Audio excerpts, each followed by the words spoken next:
When you're looking at heat exchanger problems, quite often it's beneficial to write out the temperature distribution as a function of position within the heat exchanger. And acknowledging there are different types of configurations that we have.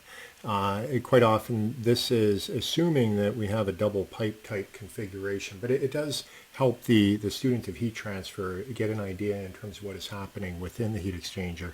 So we're going to sketch out a couple, one with parallel flow and then the other with counterflow, and take a look at what is happening to the temperatures as the fluid goes through those units.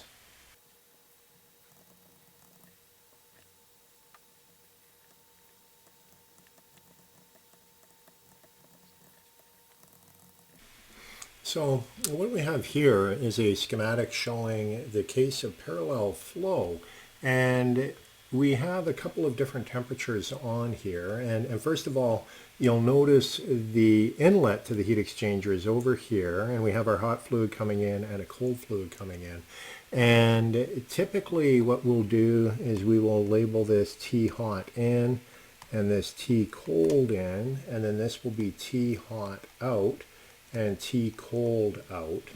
And we will also have different temperature differentials, one here, and sometimes we will call that delta T at the beginning of the heat exchanger, and then this delta T over here is delta T at location L. So that is the case of parallel flow with the parallel heat exchanger. Now let's take a look at what happens with counterflow.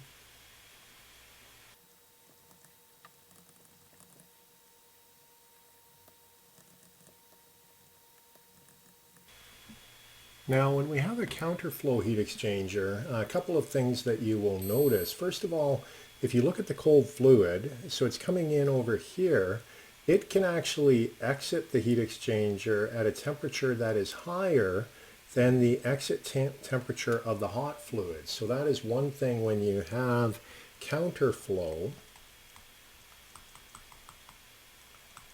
And if we look back on parallel flow, that is not possible. The temperature of the fluid exiting for the cold stream is never going to rise above the temperature exiting for the hot stream. If you have a heat exchanger of infinite area, they will come to the same temperature. You'll get thermal equilibrium. You'd never have a heat exchanger that way, but theoretically you could think of it. However, when we look at counterflow, we actually can have the cold fluid going to a higher temperature than the hot fluid exiting. And again, we have temperature labels and nomenclatures. So for this one, I would call this one T hot in, and this would be T hot out. And then this would be T cold in and T cold out. And so that's a nomenclature that you'll see appear when I'm solving problems in an upcoming lecture. And again, we have temperature differentials here. This would be delta T at 0, and this here would be delta T at L. So those are cases of parallel flow, counterflow. There are two other conditions that we can have when we're looking at the temperature distribution, and those pertain to whether or not we have the fluid going through a phase change. So let's take a look at those two right now.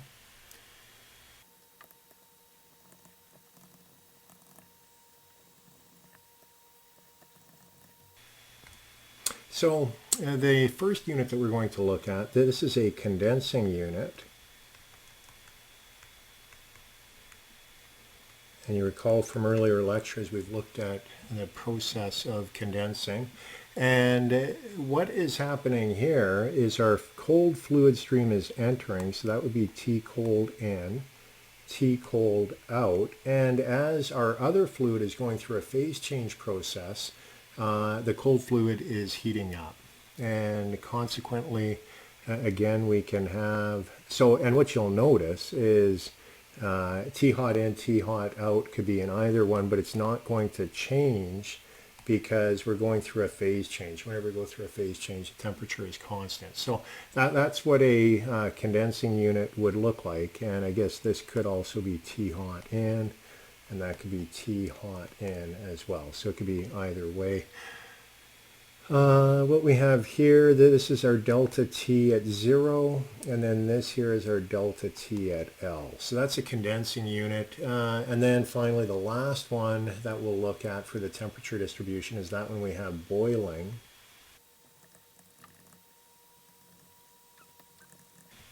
And so we can see when we have boiling, what is happening is we have a fluid and it's losing energy, so that would be T hot in, T hot out, and it is losing energy, which is causing the phase change of the other fluid stream.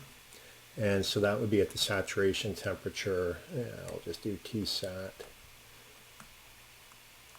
But that would be the cold fluid stream in or out. And what do we have? We have temperature differentials here, just like before.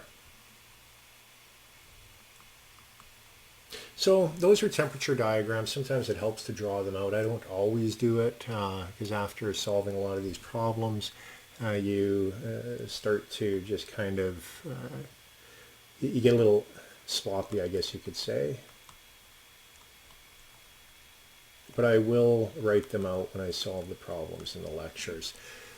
Okay, so those are different temperature diagrams. Again, they're helpful when you're trying to figure out what's going on in a heat exchanger. And I do realize that when you get to the different types of arrangements like shell and tube heat exchangers, or if you have aerial cooling units, cross flow exchangers, things can be a little bit more complex. But still, these diagrams do kind of give you some help in terms of understanding how the temperatures are with respect to one another for what we call the hot fluid and the cold fluid, as well as the inlet and the exit temperatures for both of those fluid streams.